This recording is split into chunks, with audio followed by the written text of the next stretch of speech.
جو رب جو باری تعالیٰ ہمارا رمضان میں ہے وہی رمضان کے بعد اس کی مغفرت کے دروازے، اس کی رحمت کے دروازے، اس کے کرم اور فضل کے دروازے کبھی ختم نہیں ہوتے، کبھی بند نہیں ہوتے۔ اللہ کا جو پسندیدہ عمل ہے وہ کیا ہے؟ نبی کریم صلی اللہ علیہ وسلم کسی دن کو خاص کرتے تھے؟ اللہ تعالیٰ کو تو وہ مومن پسند ہے جو ہر وقت اس کے ساتھ تعلق میں ہو۔ کہ اگر آپ نے عمل کو مقبول بنانا ہے، آپ کا عمل اللہ کے ہاں قابل قبول ہو، تو یہ دو شرطیں بتائی جا رہی ہیں۔ اللہ تعالیٰ کہتے ہیں تم جس چیز کی جستجو کرتے ہو، جس طرف جانا چاہتے ہو، میں تمہارے لیے وہ راستہ آسان کر دوں۔ وہ کون سی بات ہے جس کے اوپر ہم عمل کریں تو ہمارے اندر استقامت پیدا ہوگی؟ تم میں سے جو میری سنت سے محبت کرے گا وہ مجھ سے محبت کرے گا، اور جو مجھ سے محبت کرے گا وہ قیامت والے دن میرے ساتھ۔ ہم نے حفظ کیوں کرنا ہے؟ ہم نے نماز کیوں پڑھنی ہے؟ ہم نے صدقہ خیرات کیوں کرنا ہے؟ ہم نے لوگوں کو دعوت دین کیوں دینی ہے؟ ہمارا مقصد اللہ کی رضا ہونی چاہیے۔ الحمدللہ الصلاۃ والسلام علی رسول اللہ، اما بعد فاعوذ باللہ من الشیطان الرجیم من حمزہ ونفخہ ونفثہ۔ السلام علیکم ورحمۃ اللہ وبرکاتہ۔ کیا حال ہے آپ لوگوں کے؟ سب ٹھیک ٹھاک ہے؟ خیریت سے؟ کیسی رہی عید صفا؟ ٹھیک گزری؟ کہیں گے سیر وغیرہ کی؟ نہیں؟ عیدی کٹھی ہوئی؟ واجب مزہ تو عید پہ عیدی کا ہی آتا ہے۔ اچھا، ہمارا آج جو ٹاپک ہے وہ ہے رمضان کے بعد جو ہمارا ایمان ہے، جو ہماری لائف ہے وہ کیسی ہے یا کیسے گزرتی ہے اور کیسے گزرنی چاہیے۔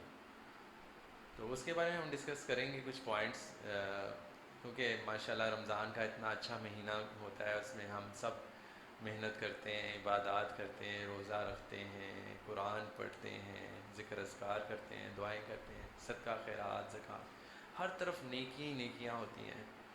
لیکن نہ جانے جیسے ہی رمضان ختم ہوتا ہے تو ایسا لگتا ہے جیسے نیکیوں کو نظر ہی لگ گئی ہے۔ ایسا لگتا ہے جیسے کسی چیز کو نظر لگ جائے تو وہ بالکل ختم ہو جاتی ہے نا؟ اسی طرح جیسے نیکی کو بھی نظر لگ جاتی ہے اور وہ ہماری نیکی جو ہے ختم ہی ہو جاتی ہے۔ تو ایسا کیوں ہوتا ہے اور ایسا کس وجہ سے ہوتا ہے، ان چیزوں کو ہم ڈسکس کریں گے۔ دیکھیں، ہمیں اس چیز کے بارے میں سوچنا چاہیے کہ اگر تو ہم نے رمضان میں محنت کی ہے، عبادات کی ہیں، نمازیں پڑھی ہیں، تراویحیں پڑھی ہیں، قرآن پڑھا ہے، روزے رکھے ہیں، تو پھر ہم سب کچھ اتنی جلدی کیوں بھول جاتے ہیں؟ ہم اس طرح کے، جیسے حدیث میں آتا ہے کہ ہم اس عورت کی طرح کے کیوں بن جاتے ہیں جو وہ کہتے ہیں سوت کاٹتی ہے اور یعنی کہ دھاگا بناتی ہے، پھر کپڑا بناتی ہے اور سب کچھ، اور اینڈ میں وہ سب کچھ ختم کر دیتی ہے۔ جیسے میں عموماً کہتا ہوتا ہوں نا کہ ہم ایک بہت اچھے مال میں یا کسی بہت بہترین جگہ پہ جائیں جہاں پہ ہر چیز اویلیبل ہو، اور ہمیں اجازت دے دی جائے کہ لوٹ سیل ہے، سب کچھ آپ کو مل رہا ہے، فری میں مل رہا ہے، آپ بھاگ کے دوڑ کے ہمت کر کے جو اکٹھا کر سکتے ہیں کریں، اور اینڈ آف دا ٹائم جب ہم اس مال سے باہر نکلیں تو وہ جو سارا سامان ہم نے اکٹھا کیا ہوا ہے، کپڑے، جوتے، گھڑیاں، پرفیوم، سب کچھ، وہ ساری کی ساری چیزیں ہم مال کے اندر ہی بھول جائیں یا مال کے اندر ہی چھوڑ کے چلے جائیں، تو باہر جا کے ہمارا کیا حال ہوگا؟ دوبارہ انٹری نہ پاسبل ہو تو ایک ریگریٹ ہوگا، دکھ ہوگا اور نقصان اوبویسلی، اور فائدہ، یعنی اس کا مطلب کیا ہے کہ ہم نے جو ساری محنت کی اس مال میں، ہر طرح کی شاپ میں گئے، ایون کہ ہم پیسے بھی اگر خرچ کے کوئی چیز خرید کے اکٹھی کرتے ہیں اور وہ ہماری ایسے رہ جائے تو ہمیں کتنا دکھ ہوتا ہے۔ نو ڈاؤٹ نیکیاں بڑی محنت سے ہوتی ہیں، اس میں کوئی شک نہیں۔ ہم روزہ رکھتے ہیں، کتنی ایفرٹ کرتے ہیں، سارا دن بھوک پیاس ہم برداشت کرتے ہیں، نماز پڑھتے ہیں، روزہ رکھتے ہیں، پھر اس طرح تراویح میں کتنی محنت لوگ کرتے ہیں، پھر مطلب اسی طرح صدقہ خیرات، یعنی کہ انسان کو مال کتنا محبوب ہے، وہ اللہ تعالیٰ کے راستے میں ہم لوگ خرچتے ہیں، ایفرٹ ہی کر رہے ہیں نا۔ اور اتنی ایفرٹس کے بعد وہ سارے کے سارے اعمال ہم سنبھالیں ہی نا، ان کو اپنے ساتھ آگے لے کے چلیں ہی نا، تو کس وجہ سے ہم ایسا کرتے ہیں اور ہمیں کیوں نہیں اس چیز کا احساس ہوتا؟ اس کی ایک تو بہت بڑی ریزن جو مجھے سمجھ آتی ہے کہ شاید ہمارا جو گول ہوتا ہے یا جو ہمارا مقصد ہوتا ہے وہ صرف اور صرف ایک رمضان کی حد تک ہی ہوتا ہے۔ ہم نے جو ایک، جیسے عموماً نارملی ہمارا ایٹیچیوڈ یہ ہوتا ہے نا کہ نارملی اسٹوڈنٹس بھی ایسے ہی ہوتے ہیں کہ ان کا ایٹیچیوڈ یہ ہوتا ہے کہ محنت کر لو، بس پیپرز تک محنت کر لو، پیپر ہیں اور اس کے بعد پھر عیاشی۔ لیکن جو عقل مند اسٹوڈنٹس ہوتے ہیں، جن کو آپ کہتے ہیں کہ جو فور ہمیشہ سے ہی کامیاب ہوتے ہیں، ایک مطلب میٹرک کی تو میٹرک کے بعد ایف ایس سی میں ٹاپ، ایف ایس سی کے بعد یونیورسٹی میں ٹاپ، وہ کون لوگ ہوتے ہیں؟ ان کا ایٹیچیوڈ کیا ہوتا ہے؟ ان کا ایٹیچیوڈ ایسا نہیں ہوتا کہ وہ بس پیپر دیے اور بس ہلا گلا. ٹھیک ہے اللہ نے عید رکھی ہوئی ہے نا, پیپرز کے بعد کچھ دن رکھے ہوئے ہیں, آپ ٹھیک ہے انجوائے کریں, اسٹڈیز کو چھوڑ کے اپنا سیر کریں, تفریح کریں. لیکن جو انٹیلیجنٹ اسٹوڈنٹ ہوتے ہیں وہ کیا کرتے ہیں؟ وہ اپنی اسٹڈیز کو دوبارہ شروع کر دیتے ہیں, یا مینس اپنے اس گول کی طرف جو ان کا بڑا گول ہوتا ہے. میٹرک از ناٹ اے گول, مطلب آپ شارٹ ٹرم گول تو شارٹ ٹرم اچیومنٹ تو کہہ سکتے ہیں, لیکن وہ آپ کا لائف ٹائم اچیومنٹ نہیں ہے, یا آپ کی ایک مقصد نہیں ہے. آپ کا مقصد تو مثال انجینئرنگ ہے, یا مثلا آپ نے ایک پی ایچ ڈی کرنی ہے, یا آپ نے ایک چیز میں اسپیشلائزیشن کرنی ہے, تو آپ کیا کرتے ہیں؟ آپ اپنا اس ٹیمپو کو لوز نہیں کرتے. تو اسی طرح جو عقل مند لوگ ہوتے ہیں, جو ایمان والے ہوتے ہیں, یا جن کا مقصد جو ہوتا ہے کہ یہ جو پورا مہینہ انہوں نے ٹریننگ لی ہے یا ٹریننگ کی ہے, یا اپنے اللہ تعالیٰ کے فضل سے جو اعمال کیے ہیں ان کو کنٹینیو کریں. وہ اس طرح سے نہیں اپنے اعمال کو ضائع ہونے دیتے کہ مطلب آپ یہ دیکھیں کوئی بھی چیز ہم نے جب ایفرٹ سے اچیو کی ہوتی ہے تو اس کو ہم ایسے ہی ضائع ہونے دیں, کیونکہ اعمال کی جو مقبولیت یعنی قبولیت کی جو شرائط ہے ان میں سے سب سے امپورٹنٹ چیز یہی ہے کہ آپ کا وہ عمل کنٹینیو ہوتا ہے, ڈسکنٹینیو نہیں ہوتا. ہاں آپ یہ کہہ سکتے ہیں کہ رمضان میں ایک ماحول ہوتا ہے, بڑی موٹیویشن ہوتی ہے, آپ بہت زیادہ نیکیوں میں آگے ہوتے ہیں, لیکن اس کا مطلب یہ بھی تو نہیں کہ آپ ایک 100 کی اسپیڈ پہ جا رہے ہوں, 120 کی اسپیڈ پہ جا رہے ہوں, آپ فوراً سے جو سا ہے 20 کی اسپیڈ میں آ جائیں, یا روک ہی لیں گاڑی کو بالکل. تو اس کا کیا مطلب ہے؟ اس کا مطلب یہی ہے کہ آپ سمجھ ہی نہیں پائے اس ٹریننگ کا مقصد, اس مہینے کا جو اللہ تعالیٰ نے جو ایک خاص ماحول ہمیں دیا, یہاں پہ یہ کرم کیا کہ جیسے کہتے ہیں شیاطین جکڑ دیے جاتے ہیں, آسانی پیدا کی نا ہمارے لیے, ڈائیورژنس کم کر دی, ماحول بنا دیا, موٹیویشن بنا دی, اللہ تعالیٰ نے خیر کے دروازے زیادہ کھول دی. اب اس موٹیویشن سے اس جو ٹائم پیریڈ میں جو ہم نے ایفرٹس کی, تو اس کا کیسے پتہ چلے گا قبول ہوئی ہیں کہ نہیں؟ تو ان چیزوں کو ہمیں دیکھنے کی ضرورت ہے. اور دوسری بات یہ کہ ہمیں اس چیز کا احساس ہونا چاہیے. پہلی بات میں یہ کہوں گا کہ جو رب, جو باری تعالیٰ ہمارا رمضان میں ہے, وہی رمضان کے بعد ہے. رمضان کیا, اللہ تعالیٰ کی تو شان یہ کہ وہ ہر دن ایک نئی شان میں ہوتا ہے. وہ اس کی مغفرت کے دروازے, اس کی رحمت کے دروازے, اس کے کرم اور فضل کے دروازے کبھی ختم نہیں ہوتے, کبھی بند نہیں ہوتے. تو ہم کیوں ان دروازوں کو بند کر دیتے ہیں یا ان دروازوں کی طرف رجوع کرنا چھوڑ دیتے ہیں؟ آپ ایک پارہ پڑھتے تھے, آپ آدھا پڑھ لیں, آدھا نہیں. میں کہتا ہوں کہ ایک پارہ پڑھتے تھے, کم سے کم اتنی سپیڈ تو آپ کی ہو کہ آپ ایک صفحہ ہی پڑھیں. ہم تو اس سے بھی جاتے ہیں, قرآن کھولنے سے ہی جاتے ہیں. ہم رمضان کے رمضان ہم قرآن کھولتے ہیں. مانا کہ رمضان کا مہینہ قرآن کا ہے, لیکن اس کا مطلب یہ نہیں کہ وہ قرآن جو اللہ کی کتاب ہے وہ باقی مہینوں میں ہمارے لیے ثواب کا باعث نہیں ہے یا ہمیں ہدایت کا باعث نہیں ہے ہمارے لیے.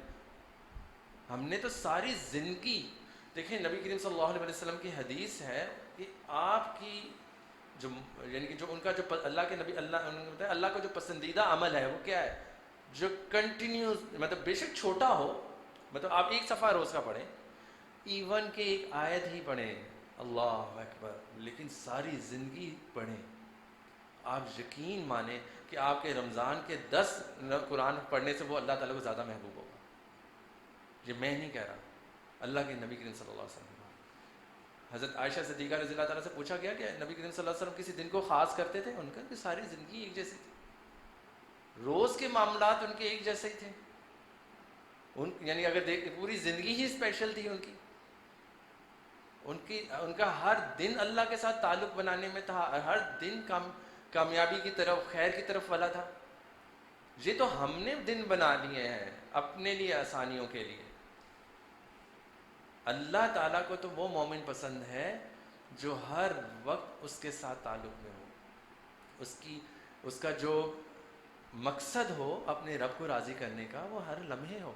گناہوں سے بچنے کا جو اس کا گول ہے, یا اس کی جو اللہ تعالیٰ نے انسان کو بنانے کا جو مقصد بیان کیا قرآن میں کہ میری عبادت کے لیے انسان, تو جو عبادت وہ روز کرے, ہفتے کے ہفتے جمعے کے جمعے, یعنی کہ ایک ویک کے بعد ہم نے جمعہ پڑھ لیا, ہاں عید کے عید پڑھ لی, یا رمضان کے رمضان ہم نے روزہ رکھ لیا.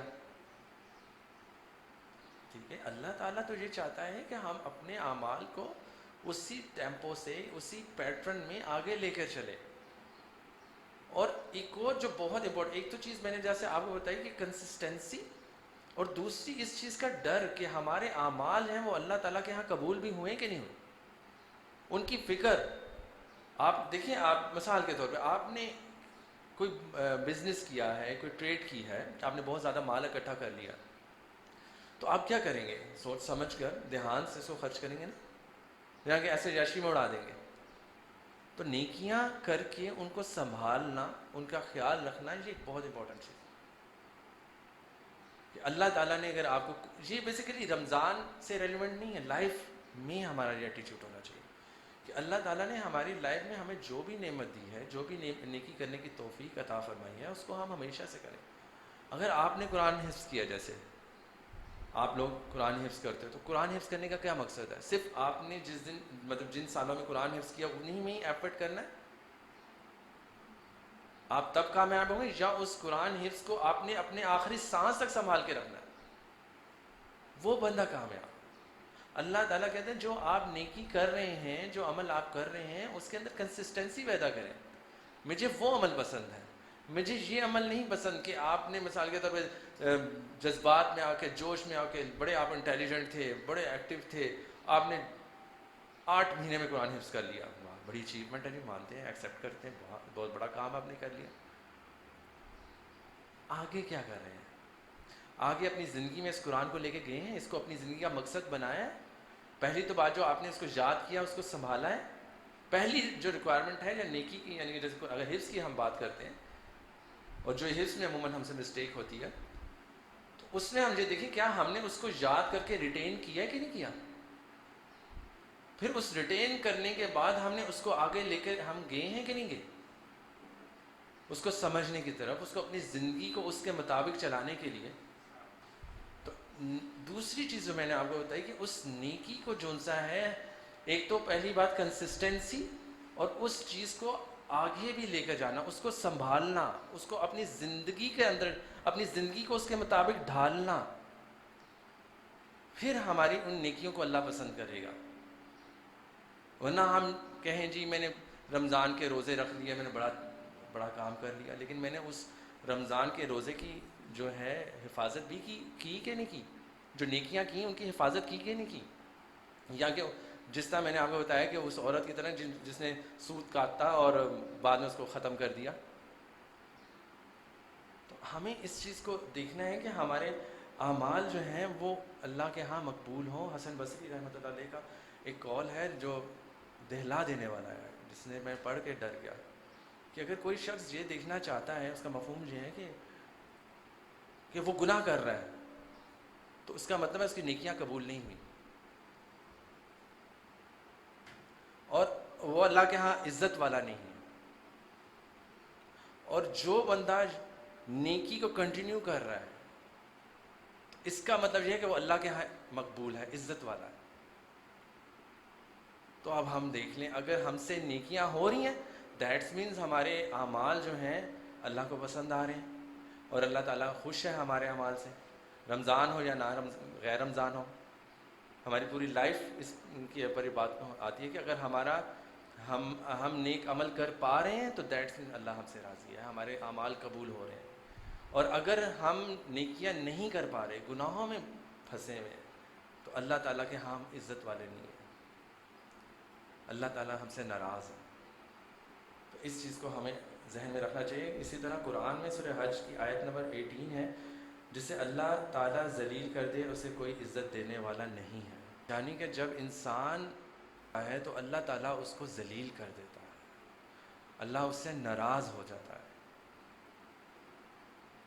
تو ہمیں یہ دیکھنا ہے کہ اگر ہم نیکیاں نہیں کر پا رہے تو ہمیں اپنی مقام کو اور اپنے جو ہماری رسپیکٹ ہے یا ہمارا جو درجات ہیں وہ اللہ کے ہاں ہمیں اس کی فکر کرنی چاہیے. کیونکہ دنیا کی جو عزت ہے دنیاوی لوگوں کے ڈپینڈنٹ نہیں ہے، اللہ تعالیٰ کی جہاں جو عزت ہے وہ ہمارے لیے زیادہ امپورٹنٹ ہے، اور اللہ والوں کے ہاں ہماری عزت زیادہ امپورٹنٹ ہے.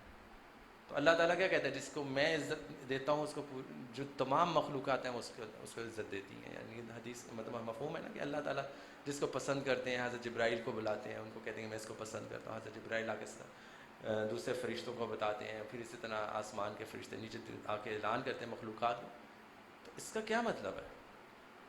اس کا مطلب یہ ہے کہ اللہ تعالیٰ کے ہاں عزت زیادہ امپورٹنٹ ہے، اور جب ہم اس کے آگے یا اس کے گھر میں یا اس کے سامنے عزت والے ہوں گے تو ہمارے اعمال قبول ہو رہے ہیں. تو اسی طرح ایک اور حدیث کے صحیح جامع کی ہے، عمل کو جو سا ہے نا، اللہ کے نبی صلی اللہ علیہ وسلم نے فرمایا کہ عمل کو مضبوطی سے اور مضبوطی سے تھامو، یعنی کہ اس کے اوپر استقامت پکڑو اور اس کو مکمل کرو. یہ عمل کو مقبول بنانے کی ایک بارے میں ہمیں بتایا جا رہا ہے کہ اگر آپ نے عمل کو مقبول بنانا ہے، آپ کا عمل اللہ کے ہاں قابل قبول ہو، تو یہ 2 شرطیں بتائی جا رہی ہیں کہ آپ اس کے پر استقامت اختیار کریں، ڈٹے رہیں. آپ نماز پڑھتے ہیں، رمضان میں پڑھتے ہیں تو رمضان کے بعد نہ چھوڑیں.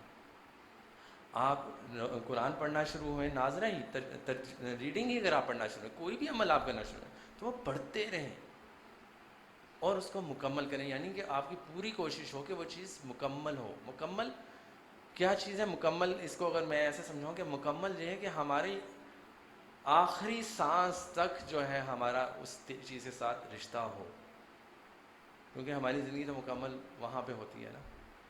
یہ جو کانسیپٹ ہے کہ ہم ابھی نیکی کر لیں، اور نہیں، ہم نے جو عمل کرنا ہے اللہ کی توفیق سے، اپنے اللہ کے فضل سے جو ہے اس کو مسلسل کرتے رہنا ہے.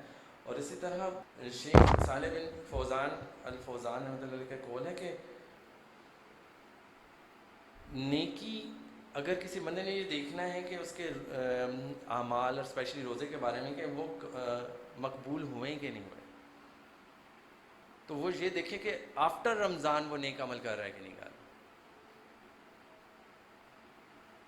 اور اگر وہ دوسری انہوں نے بات یہ کی کہ اس کا وائس ورثہ الٹ یہ ہے کہ اگر آپ رمضان کے بعد نیکیاں نہیں کر پا رہے، اپنے نیک اعمال کو کنٹینیو نہیں کر پا رہے، کوئی بھی عمل، حج کے بعد آپ نے ایک بہت بڑا نیک عمل کیا، آپ نے حفظ بہت بڑا کام کر دیا، اللہ کے فضل سے ہم نے بہت بڑا کام کیا ہے، آپ نے اس کے بعد کیا کیا؟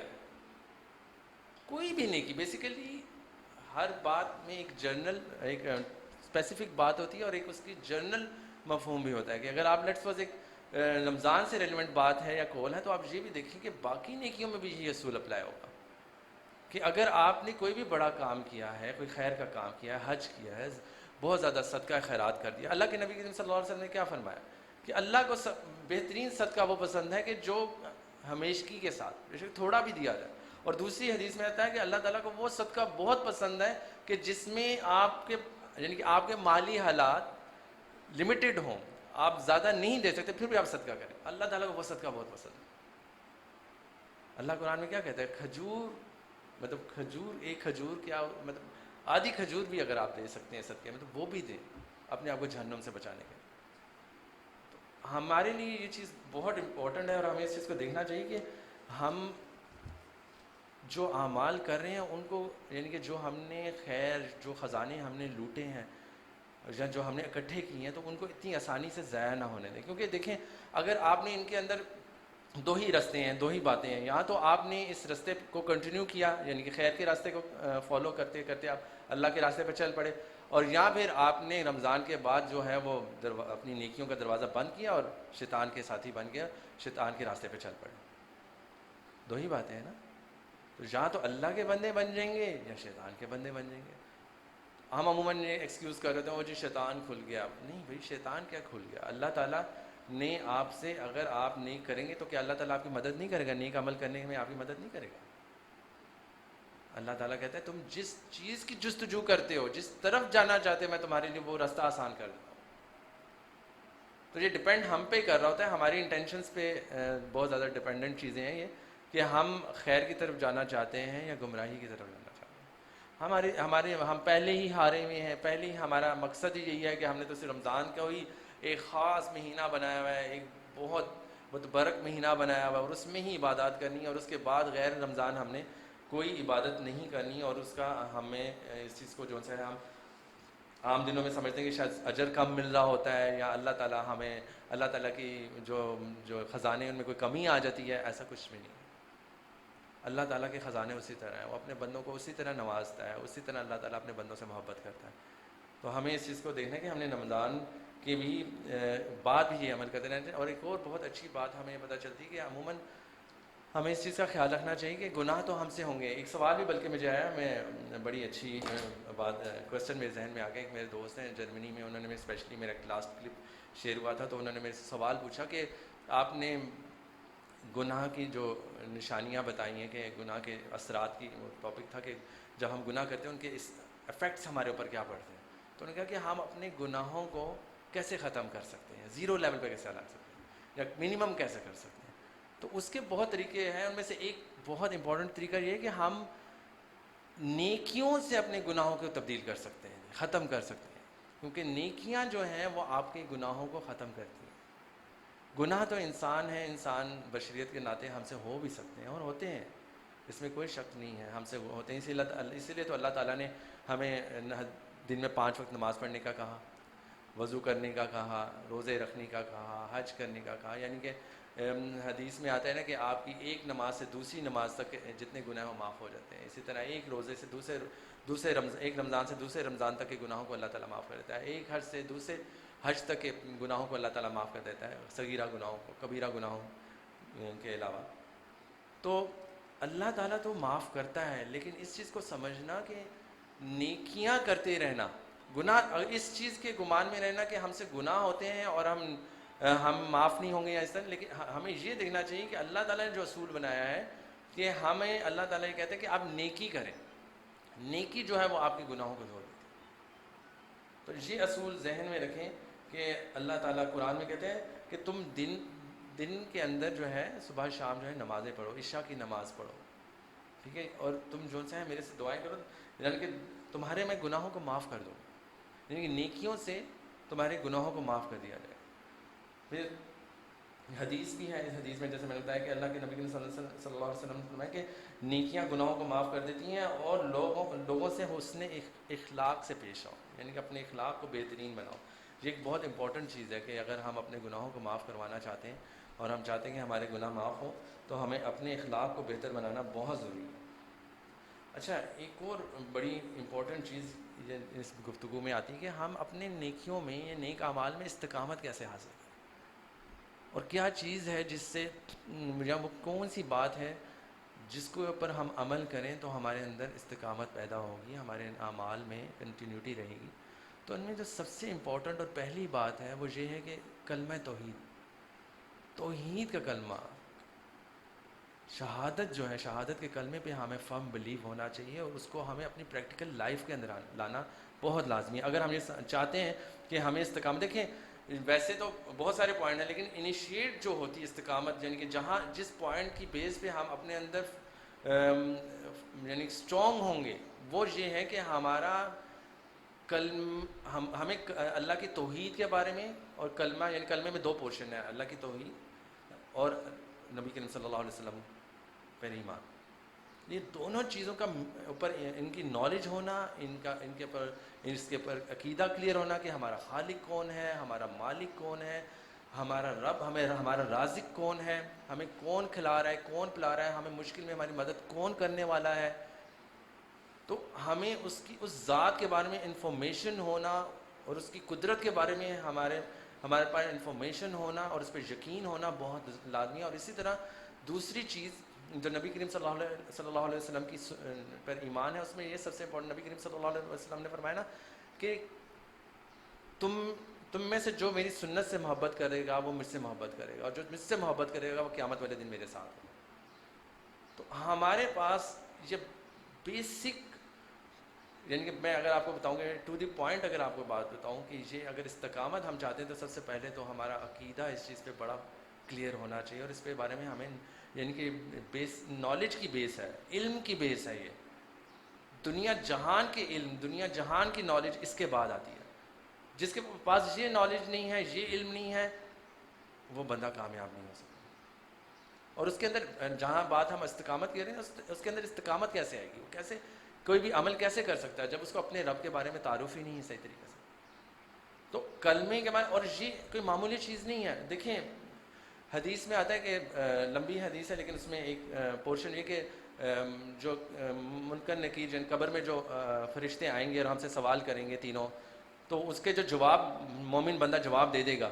تو صحابہ نے پوچھا نبی کریم صلی اللہ علیہ وسلم سے کہ اتنے خوفناک فرشتے سوال کریں گے تو انسان کیسے جواب دے دے گا؟ مطلب اتنی ہیبت ہوگی، ان کا اتنا خوف ہوگا. تو نبی کریم صلی اللہ علیہ وسلم نے فرمایا کہ تمہارا کلمہ، یہ جو کانفیڈنس ہے نا اس جگہ پہ بھی، یعنی کہ اس دنیا میں بھی کانفیڈنٹ اور استقامت آپ کو کلمہ دے گا، اور قبر میں بھی آپ کو جو کانفیڈنس، یعنی کہ جس طرح وہ کنورسیشن فرشتوں سے کر رہے ہیں. حدیث میں آتا ہے کہ فرشتے آئیں گے اور وہ کہے گا میں تمہارے سوالوں کے جواب بعد میں دوں گا، پہلے عصر کا وقت ہو رہا ہے، میں نماز پڑھ لوں. آپ کسی سے ایسے کانفیڈنٹلی کیسے بات کر سکتے ہیں؟ لیکن اس مومن بندے میں اللہ ہمیں بھی ہمیں بھی ایسا مومن بنائے، اور اللہ ہمیں بھی کامیاب کرے کہ اس کے اندر یہ کوالٹی کہاں سے آئی. اللہ کے نبی کریم صلی اللہ علیہ وسلم نے فرمایا یہ کوالٹی اس کو کلمے کی وجہ سے ہے، کیونکہ وہ اللہ کے کلمے، اس کا جو عقیدہ تھا توحید کا اور نبی کریم صلی اللہ علیہ وسلم کی رسالت پہ اور اس پہ عمل پہ وہ کلیئر تھا. اس کانسیپٹ، وہ کانسیپٹ اور اس رستے پہ چلتے ہوئے وہ اتنا کانفیڈنٹ ہو گیا کہ قبر میں بھی وہ جائے گا تو اس کو کوئی خوف نہیں ان فرشتوں سے آئے گا، اور وہ انشاءاللہ کامیاب ہوگا اور بڑا اچھا جواب دے گا. تو اسی طرح ہاں یہ بہت امپورٹنٹ چیزیں کہ اعمال صالح کی شرائط یہ ہمارے ذہن میں ہونی چاہیے کہ اگر ہم دیکھنا چاہتے ہیں کہ ہمارا عمل جو ہے، صالح عمل جو ہم نے نیک عمل کیا ہے، وہ مقبول ہے یا مقبول کن بیسس پہ ہوگا، اس کی کچھ شرائط ہیں. اور پہلی شرط جیسے میں نے آپ کو بتایا کہ ایمان میں اللہ تعالیٰ پہ ایمان، آپ کا جو پہلی شرط ہے وہ آپ کا بلیف اللہ سبحانہ و تعالیٰ پہ، اس کی ذات پہ فہم ہونا چاہیے، اور پھر یقین ہونا چاہیے کہ ہمارا جو دین ہے، ہمارا جو ایمان ہے اور ہمارا عمل جو ہے وہ متزلزل نہ ہو، اس میں کمزوری نہ ہو. تو پہلی چیز تو اللہ تعالیٰ کہتے ہیں کہ تمہارا ایمان، یعنی کہ عمل کی مقبولیت کے لیے جو پہلی فہم، جیسے میں نے بتایا کہ کلمہ توحید ہے، تو پہلی چیز ایمان. دوسری چیز اخلاص. آپ کوئی بھی نیک عمل کر رہے ہیں تو آپ چیک کریں آپ کیا کر رہے ہیں، خالص اللہ کے لیے کر رہے ہیں کہ نہیں کر رہے،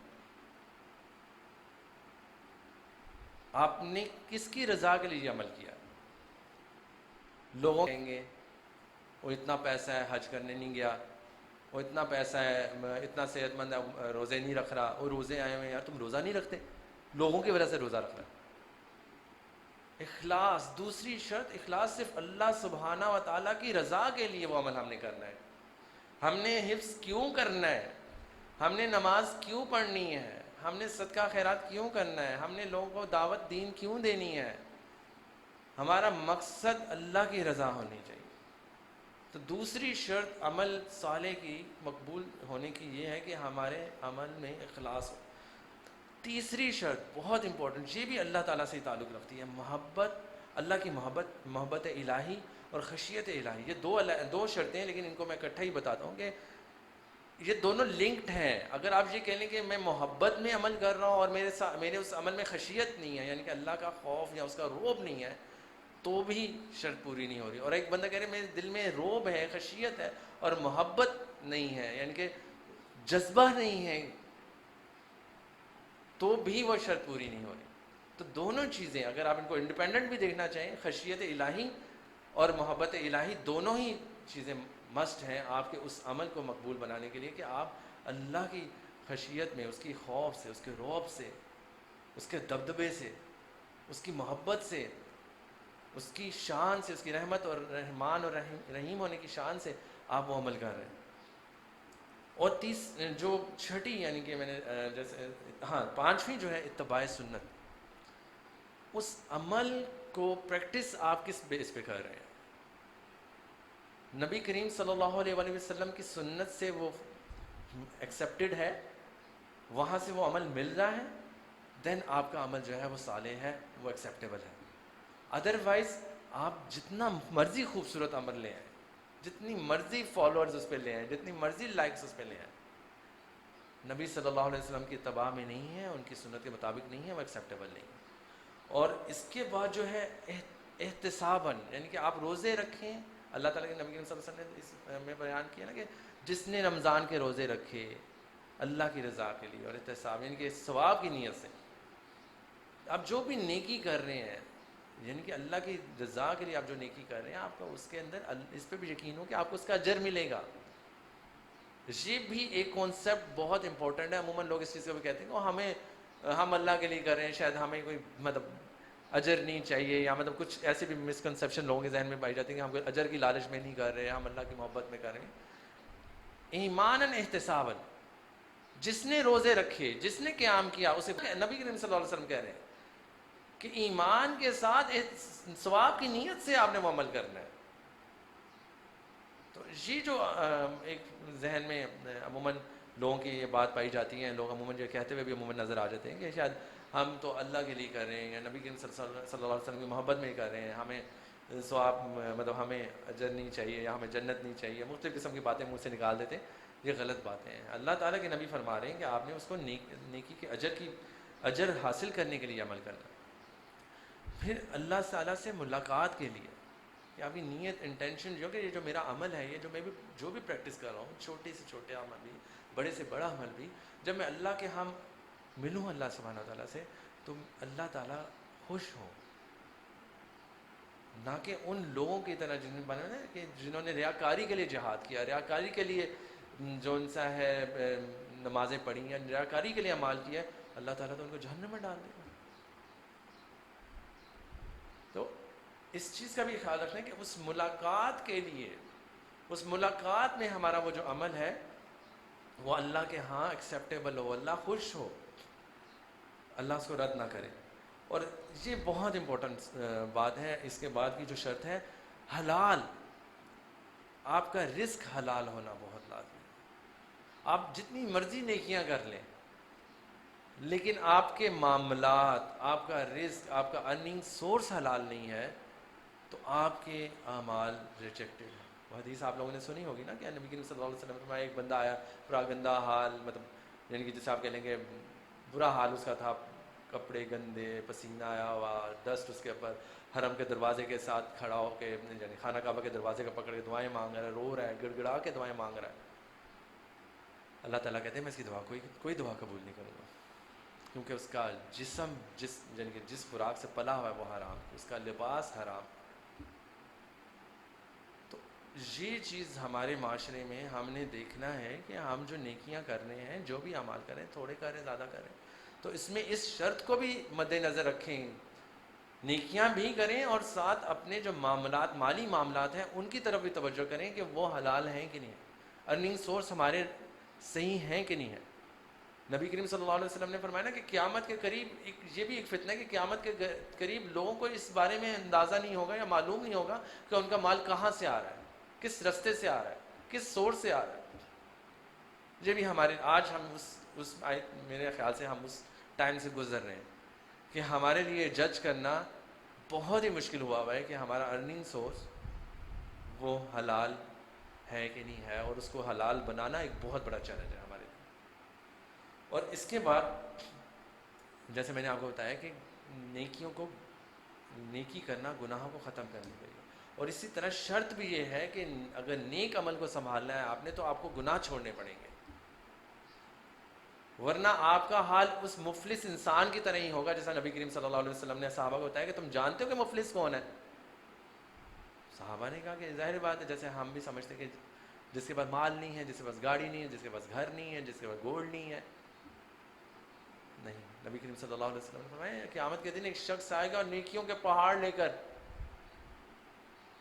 اور اس کا جب اس کا حساب کتاب کیا جائے گا تو اس کے جو کلیم کرنے والے ہوں گے، جن کے ساتھ اس نے زیادتی کی ہوگی، وہ لائن میں لگے ہوں گے. ہر بندہ آ کے کوئی کہے گا اس نے میرا مال کھایا ہے، کوئی کہے گا میری زمین پہ قبضہ کیا، کوئی کہے گا مجھے اس نے گالی دی، کوئی کہے گا اس نے میرا مال چوری کیا. مختلف طرح کے کلیمز ہوں گے، اور ایون کہ یہ حال ہوگا کہ اپنے گناہ اس کے پلڑے میں ڈلوا دیں گے. تو مفلسی یہ ہے، یعنی کہ نیکیاں کرتے رہنا اور گناہوں سے نہ بچنا، یہ اسی طرح سے ہے. اور اس چیز کے پر ہمیں بہت زیادہ فکر کرنی چاہیے. اور ہمارے لیے اس وقت میں اگر اپنے پوائنٹ اپنی ذات کے بارے میں بتاؤں کہ مجھے واقعی یہ چیز بہت چیلنجنگ لگتی ہے کہ ہم جب ان چیزوں کو دیکھتے ہیں کہ ہم نے پورے دن میں کتنے نیک عمل کیے، اور اس کے ساتھ کبھی جب ہم اپنا محاسبہ کرتے ہیں اور یہ دیکھتے ہیں ہم نے گناہ کتنے کیے، تو اللہ مجھے معاف فرمائے اور اللہ ہم سب کو معاف فرمائے کہ ہمارے گناہ زیادہ ہوتے جا رہے ہیں. نیکیاں ہم کرتے ہیں، اللہ کی توفیق اللہ ہمیں دے دیتا ہے، ہم بہت ساری نیکیاں کر لیتے ہیں، لیکن ہمارے گناہ بڑھتے جا رہے ہیں.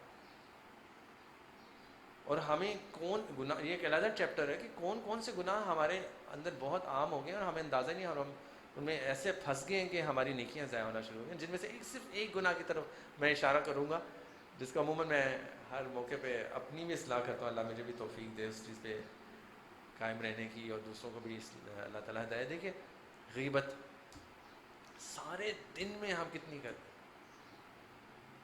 میں کبھی کبھی کہتا ہوں کہ آپ جس کی غیبت کر رہے ہیں تو بس ایک بات سوچ لیا کریں کہ آپ اس سے بہت محبت کرتے ہیں. سب سے زیادہ محبوب بندہ آپ کو وہ ہے. کیوں؟ کیونکہ آپ اپنی سارے نیکیاں اس کے حوالے کر رہے ہیں.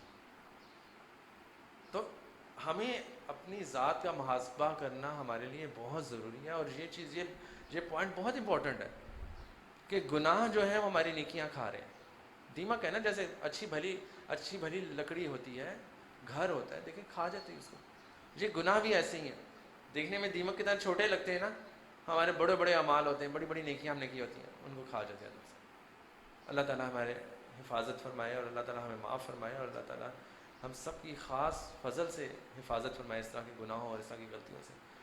اور جو ایک اور بہت امپورٹنٹ چیز یہاں پہ، یعنی کہ یہ وہ شرائط ہیں جن کو ہمیں اپنے ذہن میں رکھنا چاہیے کہ جن سے ہمارے اعمال قبول ہوں گے. اگر ان میں سے کوئی ایک کو بھی ہم سکپ کرتے ہیں، جان بوجھ کے سکپ کرتے ہیں، تو ہمارا معاملہ جو ہے وہ ناکامی کی طرف ہو جائے گا. اب یہ جو شرط آ رہی ہے حقوق العباد، اللہ کے لوگوں کے حقوق،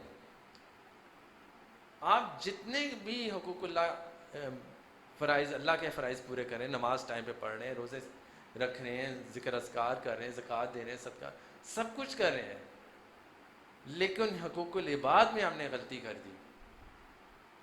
حدیث میں آتا ہے نا کہ جس دو بھائیوں کی جب لڑائی ہوتی ہے یا جن کے قطع تعلقی جو ہے وہ اتنی خطرناک ہے، وہ بندہ جنت کی خوشبو کو نہیں پا سکے.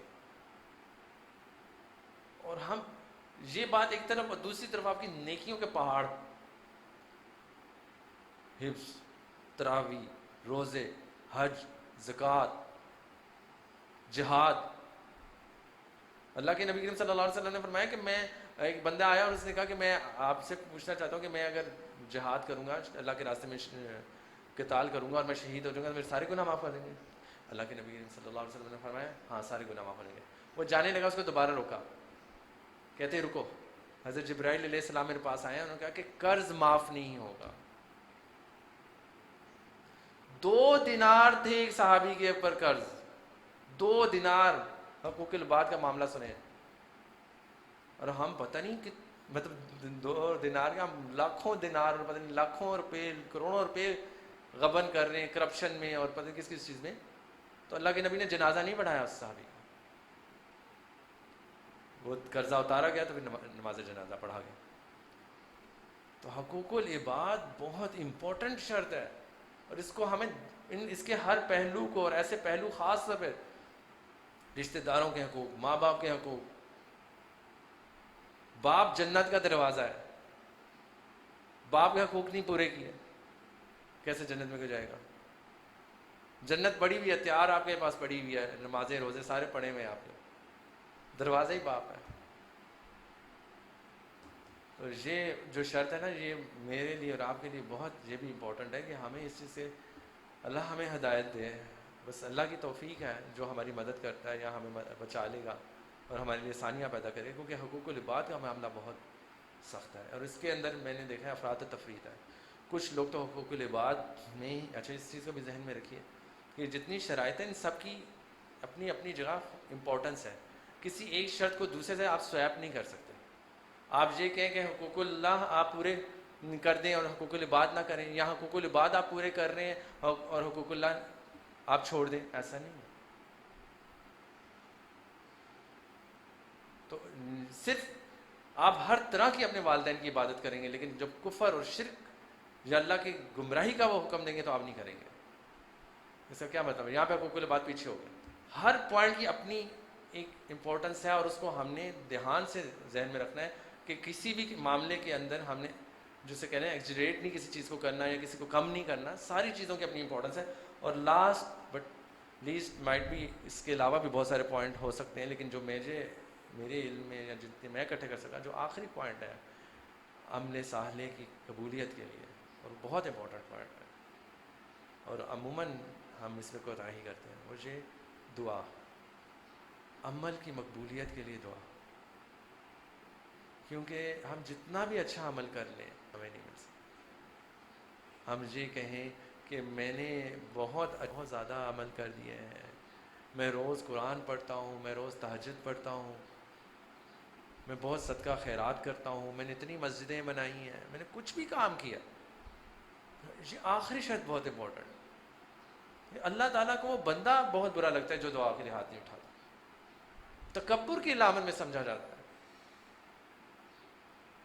دعا ہماری زندگیوں کو بدلنے میں اگر آپ کو بتاؤں کہ ہم یہ جتنے بھی جو ریسٹ آف دا پوائنٹس میں نے آپ نے جتنے بھی آپ کو شرطیں بتائیں, ان میں ہم اگر کچھ کمزوری بھی ہے تو اس دعا سے اس کو کور کر سکتے ہیں. جیسے میں نے بتایا نا کہ ان ساری چیزوں میں کہیں نہ کہیں ہم سے مسٹیکس ہو رہی ہیں, لیکن دعا میں اگر ہم صحیح ہو جائے نا, اللہ سے دعا مانگیں اور ایکسیپٹ کریں کہ یا اللہ میں حقوق العباد میں کمزور ہوں, یا اللہ میرے مال میں کمزوری ہے, مجھے ڈر ہے کوئی حلال حرام کا مسئلہ ہے, یا اللہ مجھے شرک کا بھی ڈر لگتا ہے, معاملات ایسے ہیں ہمارے ارد گرد کے معاشرے کے, کہیں میں سے کوئی شرک تو نہیں ہو گیا, یا اللہ میں نے تیری محبت میں تو نہیں کی کمی کر دی, یا اللہ میں نے کہ اخلاص میں تو نہیں کی کمی کر دی, کہ لوگوں کی اپریسیشن کے لیے کام تو نہیں کر دیا میں نے, مطلب بہت زیادہ چانس ہے یہ غلطیاں ہو جائیں. ان ساری چیزوں کو کور اپ کیا چیز کرے گی؟ وہ آخری پوائنٹ آپ کی دعا. ادھر ایکسیپٹ کر لیں, معاملہ آسان ہو جائے گا. اور ہمیں اس چیز کو دیکھیں نا, اللہ تعالیٰ کی وہ جو حدیث ہے, اللہ تعالیٰ کہتے ہیں کہ میرا جب بندہ دعا کے لیے ہاتھ اٹھاتا ہے تو مجھے حیا آ جاتی ہے. اللہ تعالیٰ اتنا خوش ہوتا ہے اور کہتے ہیں میرے بندے نے اب ہاتھ اٹھا لیے ہیں تو میں رب ہوں, میں کیسے اس کو خالی ہاتھ اس کو بھیجوں. تو اگر ہم اس چیز کو سمجھتے ہیں کہ ہم جو بھی ایفرٹس کرتے ہیں اپنی لائف میں کسی بھی طرح کی, اور ان کو ہم اپنے اعمال کو بچانا چاہتے ہیں, تو اس کے لیے ہمیں بہت ضروری ہے کہ ان شرائط کو بھی اپنے ذہن میں رکھیں جن سے ہمارے اعمال جو ہیں وہ بچیں گے اور ہم جو سے ہے اللہ تعالیٰ کو راضی کر پائیں گے. تو اللہ تعالیٰ سے دعا ہے کہ اللہ تعالیٰ جو ہے ہمارے کمی بیشی کو جو ہے وہ پورا فرمائے, اور اللہ تعالیٰ ہمیں استقامت دے کے ہم نیک اعمال کو کنٹینیوٹی میں رکھیں, اور آخری دم تک. وہ کہتے ہیں نا اعمال کا جو دار و مدار ہوتا ہے وہ یعنی کہ خاتمے پہ ہوتا ہے. تو جو عمل آپ کر رہے ہیں, کوئی بھی عمل کر رہے ہیں, اس کا اختتام اگر اچھا ہے تو دیٹس اچھا. تو ہماری زندگی کا اختتام اللہ کے ایمان پہ ہو, اللہ کی رضا پہ ہو. دنیا تو آزمائش ہے اور اس میں کمزوریاں ہم سے ہو جاتی ہیں, اور اللہ تعالیٰ سے دعا ہے کہ ان کمزوریوں کو درگزر فرما کر ہمارا زندگی میں معاملہ آسان کریں اور آخرت میں بھی معاملہ آسان فرمائے, ہمیں کامیاب کریں, اور ہماری جو چھوٹی چھوٹی نیکیاں ہیں جو ہم اللہ تعالیٰ کے لیے کر رہے ہیں تو ان کو قبول فرمائیں. اور آخری پوائنٹ, ایک چھوٹا سا پوائنٹ میرے سامنے آ گیا, بس اس کو ذہن میں رکھیے گا کہ دو طرح کے لوگ ہیں. جیسے رمضان سے ریلیونٹ بات چل رہی ہے تو میں اس کو تھوڑا جرنل کر دیتا ہوں. نیکی کرنے والے دو طرح کے لوگ ہوتے ہیں. ایک وہ لوگ ہوتے ہیں جو صرف اور صرف اس خاص ٹائم پیریڈ کے لیے عمل کو کر رہے ہیں, جیسے میں نے پہلے بھی ہوا تھا, اور ان کا مقصد صرف یہ ہوتا ہے کہ جیسے ہم حج پہ گئے ہیں تو ہم حج کے اوپر بہت اہتمام کریں گے. ویسے تو افسوس ہوتا ہے کہ آج کل کے جو معاملات ہیں, جس طرح سے لوگ حج اور عمرہ کر رہے ہیں, جس طرح سے تشہیر کرتے ہیں, اللہ تعالی ہم سب کی حفاظت فرمائے اور ریاکاری سے بچائے. تو بہرحال جو جنرل ایک کوشش ہوتی ہے کہ جو ہم حج اور عمرہ مثال کے طور پہ اگر کرنے گے تو وہ ایک صرف ہمارا مقصد صرف حج اور عمرے تک ہی ہوتا ہے, اور حج اور عمرے سے واپس آ کے ہم سارا کچھ ویسے کے ویسے ہی بند کر دیتے ہیں اور وہی دوبارہ اسی پرانے راستے پہ آتے. تو ایسے لوگوں کے تو اعمال جو ہیں وہ ٹوٹلی ریجیکٹڈ ہیں. جو اس نیت سے کوئی بھی عمل کرتے ہیں، جن کے ذہن میں ہی پہلے یہ ہوتا ہے کہ میں نے صرف اسپیسیفکلی اس کام، اس دن میں، اس جگہ پہ جا کے یہ نیکیاں کرنی، اور بعد میں آ کے دوبارہ میں نے اسی پریویس پیٹرن پہ ہی چل پڑنا ہے. اللہ تعالیٰ کو ایسے عمل کی کوئی ضرورت نہیں. کمیاں بیشیاں، غلطیاں ہونا، گناہ ہونا ایک فطرتی عمل ہے، اور اس کو اللہ تعالیٰ جانتا ہے، اور اسی وجہ سے اللہ تعالیٰ نے توبہ کے دروازے کھولے ہیں. لیکن انٹینشنز یہ نہیں ہونی چاہیے کہ میں نماز پڑھنے جاؤں گا تو بڑا پاک صاف ہو کے آؤں گا، لیکن نماز پڑھ کے آ کے باہر آ کے پھر وہی 2 نمبری، وہی ملاوٹ، وہی جو ہے لوگوں کے ساتھ زیادتی کروں گا. اگر انٹینشن یہ ہے تو پھر وہ کیسی نماز ہے؟ اور انٹینشن دوسری طرح کے لوگ وہ ہوتے ہیں جن کا مقصد یہ ہوتا ہے they are focusing on that کہ they are trying to transform their life, مطلب ہر طرح سے وہ اپنی لائف کو ٹرانسفارم کرنا چاہ رہے ہوتے ہیں اور صحیح ڈائریکشن میں لے کر آنا چاہ رہے ہوتے ہیں. اگر تو یہ مقصد ہے نیکی کرنے کا تو یہ دوسری قسم کے لوگ ہیں، اور یہ لوگ کامیاب ہیں. ان کے بارے میں قرآن میں آتا ہے کہ یہ لوگ کوشش کرتے ہیں، گناہوں کے باوجود بھی اللہ تعالیٰ سے معافی مانگتے رہتے ہیں، اور اللہ ان کو معاف کر دیتا ہے، جن کا مقصد اللہ کی رضا ہوتا ہے. تو ہمیں اس چیز کا ذہن میں رکھنا ضروری ہے کہ ہم جب بھی کوئی نیکی کریں یا جو بھی ہم عمل کرنا چاہیں تو ہماری انٹینشنز بڑی کلیئر ہونی چاہیے. ہم کسی بھی خاص اسپیسیفک ٹائم پیریڈ کے لیے یا اوکیزن کے لیے اوکیجنلی کوئی عمل نہ کریں، وہ ہم اس کو دوام کے لیے، یعنی کہ اس کی کنٹینیوٹی کے لیے اس عمل کو کریں. تو یہ بہت ضروری ہے. تو یہاں پہ میں آج کا سیشن اینڈ کروں گا.